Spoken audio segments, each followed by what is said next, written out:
லட்சுமியை 2011 சித்திரவதை செய்து அடித்து உதைத்து ஒரு வழக்கு பதிவாகி ஜெயிலுக்கு போறார். இதுதான் இவருடைய முதல் சிறை அனுபவம்.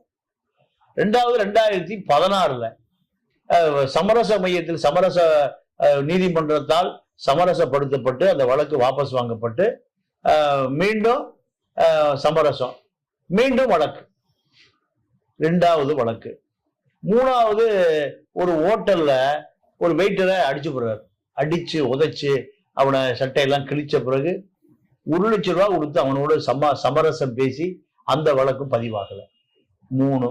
4வது 2021 அவர்களுடைய பண்ணை வீட்டுல காட்டுல இருக்கக்கூடிய விலங்குகள் பூரா அங்க இருக்கு.